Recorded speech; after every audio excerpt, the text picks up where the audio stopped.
അസ്സലാമു അലൈക്കും, welcome back. എല്ലാവർക്കും നമ്മുടെ പുതിയൊരു വീഡിയോയിലേക്ക് സ്വാഗതം. അപ്പോൾ ആദ്യം തന്നെ നമ്മുടെ എല്ലാ ഫാമിലി മെമ്പേഴ്സിനും എൻ്റെ ഹൃദയം നിറഞ്ഞ ഈദ് മുബാറക്. ഇന്നത്തെ നമ്മുടെ വീഡിയോ നമ്മുടെ കിച്ചണിലുള്ള കുറഞ്ഞ ഇൻഗ്രീഡിയൻസ് വെച്ച് നമുക്ക് എളുപ്പത്തിൽ തയ്യാറാക്കാൻ പറ്റിയിട്ടുള്ള നല്ല ടേസ്റ്റി ആയിട്ടുള്ള 2 തരം റെസിപ്പീസാണ് കേട്ടോ. റെസിപ്പീസ് എന്ന് പറയുമ്പം ഒന്ന് നമുക്ക് പുഡിംഗ് ആയിട്ടും കഴിക്കാം, ഒന്ന് നല്ല ഡെസേർട്ടായിട്ടും കഴിക്കാം കേട്ടോ. എത്ര കഴിച്ചാലും മതി വരാത്ത ഡെസേർട്ടും പുഡിങ്ങുമാണിത്. അത് മാത്രമല്ല, ഇത് ഉണ്ടാക്കാനാണെങ്കിൽ വെറും 30 മിനിറ്റ് മാത്രം മതി കേട്ടോ. അപ്പോൾ ഈ ഒരു 30 മിനിറ്റിൽ നമുക്ക് ഈ 2 തരം റെസിപ്പീസും തയ്യാറാക്കിയെടുക്കാം. അപ്പോൾ വീഡിയോ എല്ലാവരും സ്കിപ്പ് ചെയ്യാണ്ട് കണ്ടേക്കാം. നമ്മുടെ വീഡിയോസൊക്കെ ഇഷ്ടമാണെങ്കിൽ ഇപ്പോൾ തന്നെ ഒന്ന് ലൈക്ക് ചെയ്തേക്കുക. ചാനൽ ഇതുവരെ സബ്സ്ക്രൈബ് ചെയ്തിട്ടില്ലെങ്കിൽ ഒന്ന് സബ്സ്ക്രൈബ് ചെയ്ത് സപ്പോർട്ടും കൂടി ചെയ്യണേ. അപ്പോൾ ആദ്യം തന്നെ നമുക്ക് വെറും 3 ഇൻഗ്രീഡിയൻസ് വെച്ച് തയ്യാറാക്കാൻ പറ്റിയിട്ടുള്ള ഒരു പുഡിങ് റെഡിയാക്കി എടുക്കുക. അതിനായിട്ട് ഞാനിവിടെ 1 കപ്പ് പഞ്ചസാര എടുത്തിട്ട് ഒരു പാത്രത്തിലോട്ട് ഇട്ട് അങ്ങ് മാറ്റി വെക്കുന്നുണ്ട്. ഇനി നമുക്ക് വേറൊരു പാത്രത്തിലോട്ട് 1 പാക്കറ്റ് പാല് പൊട്ടിച്ച് വയ്ക്കുക. എന്നിട്ട് ഇത് രണ്ടും കൂടെ ഒന്ന് ചൂടാക്കി എടുക്കണം കേട്ടോ. അപ്പോൾ നിങ്ങൾ ഈ ഒരു പുഡിങ് ഉണ്ടാക്കുകയാണെങ്കിൽ രണ്ടും ഒരേ ടൈമിൽ തന്നെ ചൂടാക്കാൻ വേണ്ടി വെക്കുക. അപ്പോൾ ഇതാ ഞാൻ ഈ പാലും പഞ്ചസാരയും ഒന്ന് ചൂടാക്കി എടുക്കുന്നുണ്ട്. പഞ്ചസാര നമുക്കൊന്ന് കാരമലൈസ് ചെയ്യാൻ വേണ്ടിയിട്ടാണ് കേട്ടോ. പിന്നെ നിങ്ങളിത് ചൂടാക്കുന്ന സമയത്ത് മീഡിയം ടു ലോ ഫ്ലെയിമിൽ വെച്ച് ചൂടാക്കിയാൽ മതി. അപ്പോൾ ഈ ഒരു ടൈം കൊണ്ട് നമുക്ക് ഒരു ചെറിയ പണിയും കൂടെ ഉണ്ട് കേട്ടോ. ഒരു ബൗൾ എടുക്കുക, അതിലോട്ട് 2 കോഴിമുട്ട പൊട്ടിച്ച് വയ്ക്കുക.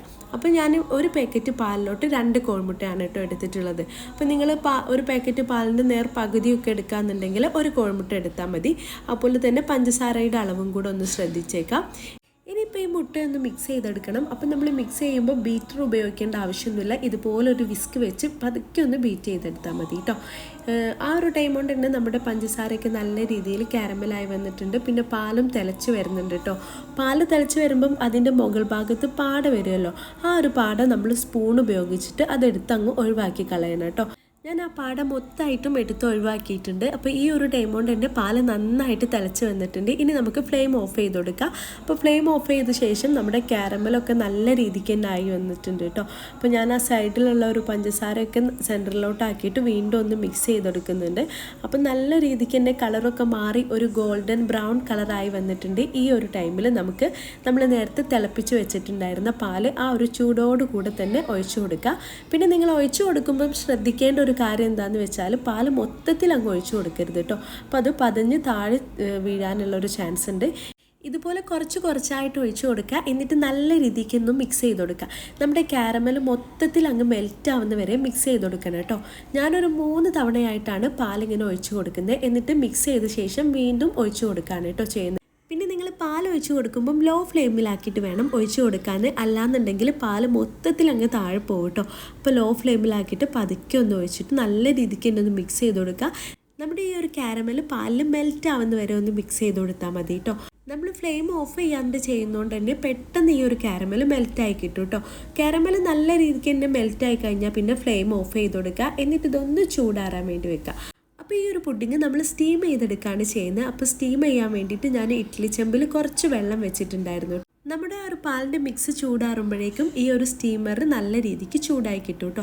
അപ്പം നിങ്ങൾ ഈ ഒരു പാലിൻ്റെ മിക്സ് ഇറക്കി വെക്കുന്ന ടൈമിൽ തന്നെ സ്റ്റീം ചെയ്യാനുള്ള പാത്രം അടുപ്പിൽ വെക്കുക. ഇനിയിപ്പോൾ ഇത് നല്ല രീതിക്ക് തന്നെ ചൂടാറി വന്നിട്ട് ഒരുപാട് ചൂടാറേണ്ട ആവശ്യമൊന്നുമില്ല. നമുക്ക് കൈകൊണ്ട് തൊടാൻ പറ്റുന്ന ചൂടായി കഴിഞ്ഞാൽ നമ്മൾ നേരത്തെ മാറ്റി വെച്ചിട്ടുണ്ടായിരുന്ന ആ ഒരു മുട്ടയുടെ മിക്സിലോട്ട് കുറച്ചായിട്ട് ചേർത്തിട്ട് നല്ല രീതിക്ക് തന്നെ മിക്സ് ചെയ്ത് കൊടുക്കാം കേട്ടോ. നമ്മൾ ഈ ഒരു മിക്സ് ചൂടോടുകൂടെ മുട്ടയിൽ ഒഴിച്ച് കൊടുക്കുകയാണെങ്കിൽ മുട്ട പെട്ടെന്ന് തന്നെ കുക്കായി പോകും കേട്ടോ. അതുകൊണ്ടാണ് ലൈറ്റ് ചൂടിൽ ചേർത്ത് കൊടുക്കാൻ പറയുന്നത്. അപ്പോൾ ഞാനിത് മൊത്തമായിട്ടും ഒരു 4 തവണയായിട്ട് ചേർത്തിട്ടാണ് മിക്സ് ചെയ്തെടുക്കുന്നത്. പിന്നെ നിങ്ങൾക്ക് ഈ ഒരു മിക്സിൽ മുട്ട നമ്മൾ മിക്സ് ചെയ്യുന്ന സമയത്ത് തന്നെ കുറച്ച് വാനില എസൻസ് കയ്യിലുണ്ടെങ്കിൽ ചേർത്ത് കൊടുക്കാം കേട്ടോ. അപ്പോൾ ഞാൻ ഈ ഒരു പാത്രത്തിലാണ് പുഡിങ് സെറ്റ് ചെയ്തെടുക്കുന്നത്. നിങ്ങൾക്ക് ഏത് പാത്രത്തിൽ വേണമെങ്കിലും സെറ്റ് ചെയ്തെടുക്കാം.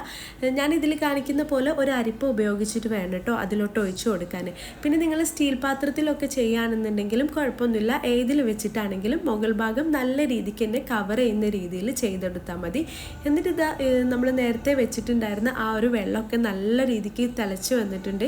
ഇനി നമ്മൾ മാറ്റി വെച്ചിട്ടുള്ള ആ ഒരു പുഡിങ്ങിൻ്റെ പാത്രം ഇതിലോട്ട് ഇറക്കി വെച്ച് കൊടുക്കുക. എന്നിട്ട് കറക്റ്റ് പറയുകയാണെങ്കിൽ ഒരു 15 മിനിറ്റ് കേട്ടോ. അതിൽ കൂടുതൽ വെക്കേണ്ട ആവശ്യമൊന്നുമില്ല. 15 മിനിറ്റ് കൊണ്ട് തന്നെ നമ്മുടെ ഈ ഒരു പുഡിങ് റെഡി ആയി കിട്ടും. ഒരുപാട് ടൈമിൻ്റെ ആവശ്യമൊന്നുമില്ല കേട്ടോ. അപ്പോൾ ഇത് ചൂട് കാരണം ഞാനിത് പുറത്തോട്ട് എടുക്കുന്ന വീഡിയോ കാണിച്ചിട്ടില്ല. പിന്നെ ഈ ഒരു പുഡിങ്ങിൻ്റെ പ്രത്യേകത എന്താണെന്ന് വെച്ചാൽ ചൂടാറും തോറും ഇത് കുറച്ച് തിക്കായിക്കൊണ്ടിരിക്കും കേട്ടോ. ഇനിയിപ്പോൾ ഇതാ നിങ്ങൾക്ക് ഇഷ്ടമുള്ള നട്ട്സ് വെച്ചിട്ട് ഇതിൻ്റെ മുകളിലൊന്ന് ഡെക്കറേറ്റ് ചെയ്തെടുക്കുക. ഇത് ഓപ്ഷണലാണ് കേട്ടോ. അപ്പോൾ ഈ ഒരു നട്ട്സും കൂടെ കടിക്കാൻ കിട്ടുമ്പം നല്ല ടേസ്റ്റ് ആയിരിക്കും ഉണ്ടാവുക.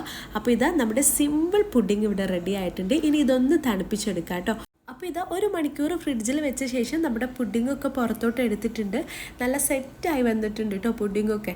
ഇനി നിങ്ങളൊരു 2 മണിക്കൂറൊക്കെ വെക്കുകയാണെങ്കിലും കുഴപ്പമൊന്നുമില്ല. അപ്പോൾ ഒന്നുകൂടെ ടേസ്റ്റ് കൂടത്തേ ഉള്ളൂ.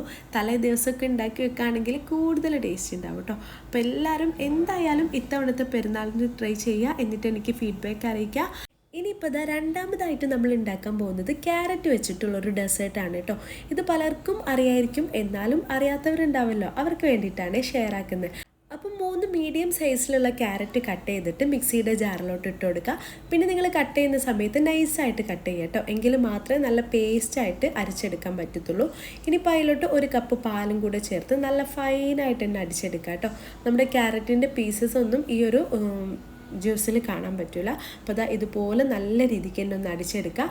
ഇനി ഒരു പാത്രം അടുപ്പിൽ വെക്കുക. ചൂടായി വരുന്ന സമയത്ത് ഇതിലോട്ട് 2 ടീസ്പൂൺ നെയ്യ് ചേർത്ത് കൊടുക്കുക കേട്ടോ. അപ്പോൾ ഈ ഒരു നെയ്ക്ക് പകരം നിങ്ങൾക്ക് ബട്ടർ വേണമെങ്കിൽ അൺസാൾട്ടഡ് ബട്ടറും കൂടെ ചേർത്ത് കൊടുക്കുക. എന്നിട്ട് നല്ല രീതിക്ക് തന്നെ മെൽറ്റായി കഴിഞ്ഞാൽ ഇതിലോട്ട് നമ്മൾ നേരത്തെ അടിച്ചു വെച്ചിട്ടുണ്ടായിരുന്ന ആ ഒരു ക്യാരറ്റിൻ്റെ മിക്സ് ഒഴിച്ചു കൊടുക്കുക കേട്ടോ. ഇത് ഒഴിക്കുന്ന സമയത്ത് നിങ്ങൾക്ക് കാണാൻ പറ്റുമല്ലോ, ഒട്ടും തന്നെ പീസസ് ഒന്നും കുടുങ്ങിയിട്ടില്ല. അപ്പോൾ ഇതുപോലെ വേണം അടിച്ചെടുക്കാൻ വേണ്ടിയിട്ട്. എന്നിട്ട് നല്ല രീതിക്ക് ഒന്ന് മിക്സ് ചെയ്ത് കൊടുക്കുക. അടുത്തതായിട്ട് ഇതിലോട്ട് 1 കപ്പ് പഞ്ചസാര ചേർത്ത് കൊടുക്കുക. പിന്നെ നമ്മൾ ചേർക്കാൻ പോകുന്നത് കുറച്ച് ഉപ്പാണ് കേട്ടോ. അപ്പോൾ ഈ ഒരു മധുരം ബാലൻസ് ചെയ്യാൻ വേണ്ടിയിട്ടാണ് ഉപ്പ് ചേർത്ത് കൊടുക്കുന്നത്. ഉപ്പും കൂടെ ചേർത്തിട്ട് നല്ല രീതിക്ക് ഒന്ന് മിക്സ് ചെയ്ത് കൊടുക്കുക. ഇനി നമുക്ക് ഇതിലോട്ട് 1 കപ്പ് പാല് ചേർത്ത് കൊടുക്കാം. നമ്മുടെ ഈ ഒരു ക്യാരറ്റ് വേവിക്കാൻ വേണ്ടിയിട്ടാണ് കേട്ടോ പാല് ചേർത്ത് കൊടുക്കുന്നത്. അപ്പോൾ പാല് ചേർത്ത് കഴിഞ്ഞാൽ നല്ലോണം ഒന്ന് മിക്സ് ചെയ്തിട്ട് ഈ ക്യാരറ്റൊക്കെ ഒന്ന് വേവിച്ചെടുക്കുക. അടുത്തതായിട്ട് നമുക്കിതിലോട്ട് റവ ചേർത്ത് കൊടുക്കാം. ഞാനിവിടെ 1 കപ്പ് റവയാണ് ചേർത്ത് കൊടുക്കുന്നത്. അപ്പോൾ റവ എടുത്ത സമയത്ത് കുറച്ച് കുറഞ്ഞു പോയി. നിങ്ങൾ എടുക്കുമ്പം 1 കപ്പ് പാലിന് 1.5 കപ്പ് റവ എന്ന രീതിക്ക് വേണം ചേർത്ത് കൊടുക്കാൻ. ആദ്യം 1 കപ്പ് ചേർത്ത് കൊടുക്കുക, എന്നിട്ടൊന്ന് ഇളക്കി കൊടുക്കുക കേട്ടോ. ഒരു 3 മിനിറ്റ് കഴിഞ്ഞിട്ട് തിക്കായി വരുന്നില്ല എന്നുണ്ടെങ്കിൽ 1/2 കപ്പ് റവയും കൂടെ ചേർത്ത് ലോ ഫ്ലെയിമിൽ വെച്ച് ഇളക്കി കൊടുക്കുക കേട്ടോ. നമ്മളിതിൽ റവ ചേർത്ത് കഴിഞ്ഞാൽ ലോ ഫ്ലെയിമിലാക്കി കൊടുക്കണം, അല്ലെങ്കിൽ പെട്ടെന്ന് തന്നെ കരിഞ്ഞു പോകാനുള്ള ചാൻസ് ഉണ്ട്. ഏകദേശം ഈ ഒരു പരുവായി കഴിഞ്ഞാൽ നമുക്ക് ഫ്ലെയിം ഓഫ് ചെയ്ത് കൊടുക്കുക. ഇപ്പോൾ ഇതാ പാത്രത്തിൽ നിന്ന് നല്ല രീതിക്ക് തന്നെ വിട്ട് വന്നിട്ടുണ്ട്. ഇനി നമുക്കിതൊന്ന് ചൂടാറാൻ വേണ്ടി വെക്കണം കേട്ടോ. അപ്പോൾ ഇത് ചൂടോടുകൂടെ ബോൾസ് ആക്കാൻ പറ്റില്ല. ഒന്ന് ചൂടാറി കഴിഞ്ഞാൽ തന്നെ ഇത് ഉറച്ച് വരും കേട്ടോ. നമ്മൾ ഈ ഒരു മിക്സിൽ റവ ചേർത്തുകൊണ്ട് തന്നെ ഇത് തണുത്ത് വരുംതോറും ഇതിൻ്റെ കട്ടി കൂടി വരും കേട്ടോ. അങ്ങനെ ആകുമ്പം നമുക്ക് ബോളാക്കി എടുക്കാനും എളുപ്പമായിരിക്കും. അപ്പോൾ ഇതാ ഞാൻ ഈ ഒരു മിക്സ് പെട്ടെന്ന് ചൂടാറാൻ വേണ്ടിയിട്ട് ഒരു പ്ലേറ്റിലോട്ട് മാറ്റി കൊടുക്കുകയാണ്. അപ്പോൾ നിങ്ങൾ ഉണ്ടാക്കുന്ന ടൈമിലും ഇതുപോലെ ഒരു പരന്ന പാത്രത്തിലോട്ട് മിക്സ് മാറ്റിയിട്ട് ഫാനിൻ്റെ താഴെ കൊണ്ടുവച്ചാൽ പെട്ടെന്ന് ചൂടാറി കിട്ടും കേട്ടോ. അപ്പോൾ ചൂടാറിയ ശേഷം നമുക്കിതൊന്നും ബോൾസ് ആക്കി എടുക്കണം. പിന്നെ നിങ്ങൾ ബോൾസ് ആക്കി എടുക്കുമ്പം കയ്യിൽ കുറച്ച് ഓയിൽ ചേർത്ത് കൊടുക്കുക കേട്ടോ. ഓയിലൊന്ന് തേച്ചിട്ട് ബോൾസ് ആക്കി എടുക്കുകയാണെങ്കിൽ നിങ്ങൾക്ക് നല്ല ഷേപ്പിൽ പെട്ടെന്ന് തന്നെ ബോൾസ് ആക്കി എടുക്കുക. അപ്പോൾ നമ്മുടെ മിക്സ് നന്നായി ചൂടാറി വന്നിട്ടുണ്ട്. ഈ ഒരു ടൈമിൽ ഞാനിതൊന്ന് ബോൾസ് ആക്കി എടുക്കാൻ പോവാണ്. അപ്പോൾ നിങ്ങൾക്ക് ഇഷ്ടമുള്ള വലുപ്പത്തിൽ എടുക്കാം കേട്ടോ. ഞാനിത് കുഞ്ഞു ബോൾസ് ആക്കിയിട്ടാണ് എടുക്കുന്നത്. അപ്പോൾ അത്യാവശ്യം വലിയ ബോൾസൊക്കെ വേണമെങ്കിൽ നിങ്ങൾക്ക് അങ്ങനെയും ചെയ്യാം. അപ്പോൾ ഇതാ ബോൾസ് മൊത്തം റെഡി ആയിട്ടുണ്ട്. ഇനിയിപ്പം അടുത്തതായിട്ട് നമ്മൾ ചെയ്യാൻ പോകുന്നത്, നേരത്തെ നമ്മൾ ഈ ഒരു മിക്സ് ഉണ്ടാക്കിയിട്ടുള്ള സെയിം പാത്രത്തിലോട്ട് 1 പാക്കറ്റ് പാല് പൊട്ടിച്ചൊഴിക്കുകയാണ്. ഇനി നമുക്കിതിലോട്ട് കുറച്ച് മിൽക്ക് മെയ്ഡും കൂടി ചേർത്ത് കൊടുക്കാം. മിൽക്ക് മെയ്ഡ് ഓപ്ഷണലാണ്, നിങ്ങളുടെ കയ്യിലുണ്ടെങ്കിൽ ചേർത്ത് കൊടുക്കുക. ചേർത്ത് കൊടുത്താൽ നല്ല ടേസ്റ്റ് ആയിരിക്കും കേട്ടോ ഉണ്ടാവുക. ഞാൻ ഇതിലോട്ട് 1/2 കപ്പ് മിൽക്ക് മെയ്ഡാണ് ചേർത്ത് കൊടുക്കുന്നത്. മിൽക്ക് മെയ്ഡ് ഇല്ലാന്നുണ്ടെങ്കിൽ നിങ്ങൾ കുറച്ച് പാൽപ്പൊടിയും അതുപോലെ തന്നെ അൺസാൾട്ടഡ് ബട്ടർ ഒരു ചെറിയ പീസും ചേർത്ത് കൊടുത്താൽ മതി. പിന്നെ ഇതിലോട്ട് 1/2 കപ്പ് പഞ്ചസാര ചേർത്ത് കൊടുക്കുന്നുണ്ട്. അതുപോലെ ഒരു 1/4 ടീസ്പൂൺ ഏലക്ക പൗഡറും 1 ടീസ്പൂൺ അരിപ്പൊടിയുമാണ് ചേർത്ത് കൊടുക്കുന്നത്. എന്നിട്ട് നല്ല രീതിയിൽ തന്നെ ഒന്ന് മിക്സ് ചെയ്ത് കൊടുക്കുക. പിന്നെ നിങ്ങൾക്ക് ഈ ഒരു അരിപ്പൊടിക്ക് പകരം വേണമെങ്കിൽ കോൺഫ്ലവറും ചേർത്ത് കൊടുക്കുക കേട്ടോ. അപ്പം നിങ്ങൾ എന്ത് ചേർക്കുകയാണെങ്കിലും ഫ്ലെയിം ഓൺ ആക്കുന്നതിൻ്റെ മുന്നേ ചേർത്ത് കൊടുക്കുക. എങ്കിൽ മാത്രമേ നല്ല രീതിക്ക് മിക്സായി കിട്ടും കേട്ടോ. അല്ലാന്നുണ്ടെങ്കിൽ ഇതിൽ പൊടികൾ അവിടെ കട്ട പിടിക്കാനുള്ള ചാൻസ് ഉണ്ട്. ഇനിയിപ്പോൾ അതല്ലെങ്കിൽ ഒരു ബൗളിലോട്ട് കുറച്ച് പാലൊഴിച്ചിട്ട് പൊടി ചേർത്ത് മിക്സ് ചെയ്തിട്ട് അതിലോട്ട് ഒഴിച്ച് കൊടുത്താലും മതിയേ. അപ്പോൾ ഇതാ നമ്മുടെ പാലൊക്കെ നല്ല രീതിക്ക് ഇന്ന് തിളച്ച് വന്നിട്ടുണ്ട്. അത്യാവശ്യം കുറുകി വരുന്ന ആ ഒരു ടൈമിൽ നമ്മൾ നേരത്തെ ഉണ്ടാക്കി വെച്ചിട്ടുള്ള ആ ക്യാരറ്റ് ബോൾസും കൂടെ ഇട്ട് കൊടുക്കുക. എന്നിട്ട് പതിയെ ഒന്ന് മിക്സ് ചെയ്ത് കൊടുക്കുക. ഒരുപാട് സ്പീഡിൽ അങ്ങ് ഇളക്കി കൊടുക്കണ്ട കേട്ടോ. ഇതുപോലെ പതുക്കെ ഒന്ന് മിക്സ് ചെയ്ത ശേഷം നമുക്കിതൊന്ന് 5 മിനിറ്റ് തിളപ്പിക്കാൻ വേണ്ടി വെക്കുക. അപ്പോൾ തിളച്ച് വരുന്ന ആ ഒരു ടൈമിൽ നമുക്കിതിലോട്ട് ഇഷ്ടമുള്ള നട്ട്സ് ചേർത്ത് കൊടുക്കുക. ഞാനിവിടെ കുറച്ച് ആൽമണ്ട്സ് ആണ് കേട്ടോ ചേർത്ത് കൊടുക്കുന്നത്. അപ്പോൾ നിങ്ങളുടെ കയ്യിൽ ഏത് നട്ട്സാണ് ഉള്ളത് അത് ചേർത്ത് കൊടുക്കുക. എന്നിട്ട് ഇതുപോലെ പതിയെ വീണ്ടും ഒന്ന് മിക്സ് ചെയ്ത് കൊടുക്കുക. അപ്പോൾ ഇത് ഈ ഒരു നട്ട്സ് ചേർത്ത് കഴിഞ്ഞ് 5 മിനിറ്റ് തിളപ്പിച്ച് കഴിയുമ്പോൾ തന്നെ നമ്മുടെ ഈ ഒരു ഡെസേർട്ട് നല്ല രീതിക്ക് തന്നെ തിക്കായി വന്നിട്ടുണ്ടാവും കേട്ടോ. അപ്പോൾ ഇതിലും തിക്കാവണമെന്നുണ്ടെങ്കിൽ കുറച്ചുകൂടെ ടൈം വെക്കുക, പക്ഷേ അതിൻ്റെ ഒന്നും ആവശ്യമില്ല. ഈ ഒരു ടൈം ആകുമ്പോൾ തന്നെ ഫ്ലെയിം ഓഫ് ചെയ്തെടുക്കുക. ഇത് ചൂടാറും തോറും തിക്കായിട്ട് വരും കേട്ടോ. നമ്മളിതിൽ അരിപ്പൊടിയൊക്കെ ചേർത്തുകൊണ്ട് തന്നെ ഒന്നും കൂടെ കുറുകി വരാനുള്ള ചാൻസ് ഉണ്ട്. ഇനിയിപ്പോൾ ഇതാ ഇതിൻ്റെ മുകളിലോട്ട് നേരത്തെ ബാക്കി വെച്ചിട്ടുണ്ടായിരുന്ന ആ ഒരു നട്ട്സും കൂടെ ചേർത്ത് കൊടുക്കുക. ഞാൻ പിന്നെ ഒരു ഭംഗിക്ക് വേണ്ടി കുറച്ച് റോസ് പെറ്റൽസും കൂടെ ചേർത്ത് കൊടുക്കുന്നുണ്ട്. അപ്പോൾ ഇത് നമ്മുടെ ടേസ്റ്റി ആൻഡ് ഈസി ക്യാരറ്റ് ഡെസേർട്ടും ഇവിടെ റെഡി ആയിട്ടുണ്ട്. ഇത് എന്തായാലും നിങ്ങൾ ഒരൊറ്റ തവണയെങ്കിലും ട്രൈ ചെയ്ത് നോക്കണം കേട്ടോ.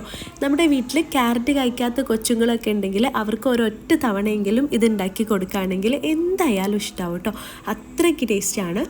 അതുമാത്രമല്ല, ഒരു പാർട്ടിയൊക്കെ ഉണ്ടെങ്കിലോ അല്ലെങ്കിൽ വീട്ടിലേക്ക് ഗസ്റ്റൊക്കെ വരുമ്പോൾ സിമ്പിളായിട്ട് തയ്യാറാക്കാൻ പറ്റിയിട്ടുള്ള ഈസി ആൻഡ് ടേസ്റ്റി ഡെസേർട്ടും കൂടെയാണ് കേട്ടോ. അപ്പോൾ ഇത്തവണത്തെ പെരുന്നാളിന് എല്ലാവരും ഈ 2 റെസിപ്പീസും ട്രൈ ചെയ്യുക, എന്നിട്ട് എനിക്ക് ഫീഡ്ബാക്ക് അറിയിക്കുക. ഇൻഷാ അല്ലാ ഇന്നത്തെ നമ്മുടെ വീഡിയോ ഇത്രയേ ഉള്ളൂ. പുതിയ നല്ല വീഡിയോ ആയിട്ട് അല്ലെങ്കിൽ നല്ലൊരു വ്ലോഗുമായിട്ട് നമുക്ക് വീണ്ടും കാണാം. Take care, by.